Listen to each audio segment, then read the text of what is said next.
இப்போ ஒரு பாத்திரம் நிறைய இங்க இருக்கு பாருங்களேன், இங்க இருக்கு. இது 1 லிட்டர் நல்ல தண்ணி, 20 ரூபாய் கொடுத்ததை வாங்கிடுவாங்க. இது நல்ல தண்ணி தானே, இதுல ஒரு செத்த ஈ விழுந்துரட்டுமே. நல்ல தண்ணி அதான் ஆசீர்வாதம். இதுல ஒரு செத்த ஈ விழுந்துட்டுனா அது சாபம். இப்ப நம்ம இந்த இடத்தில் இருக்கிற சாபத்தை ஆசீர்வாதம் உண்டாவதற்கு இதுல இன்னும் நல்ல தண்ணி ஊத்த நிக்கப்படாது. இதுல ஒரு ஈ விழுந்துருச்சியா. இப்ப இந்த தண்ணியில் என்ன இருக்கிறது? அழுக்கு இருக்கிறது. புரிஞ்சுக்கிடுங்க. இதை எப்படி ஆசீர்வாதமாய் மாற்றலாம்? இன்னும் 1 லிட்டர் நல்ல தண்ணியை கொண்டு இதுல ஊத்துனா, இதுல 1 லிட்டர் இல்லம்மா, இன்னும் 1000 லிட்டர் நீ ஊத்தினாலும் அது என்ன தண்ணி தான்?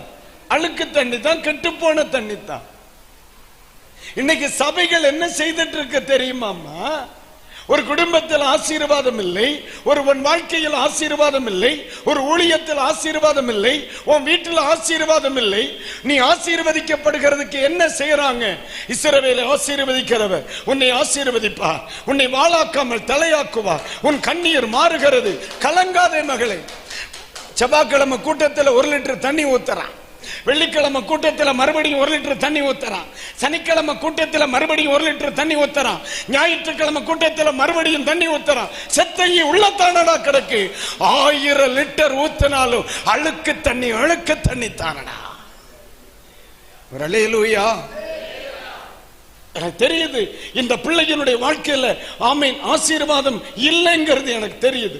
நீங்க நல்லா கவனிக்கணும். ஆசீர்வாதம் இல்லை என்றால் அது ஆசீர்வாதம் இல்லாததினால் அல்ல, அவனுக்குள் சாபம் இருப்பதினால். நான் சொல்லுது எத்தனை பேருக்கு புரியுது?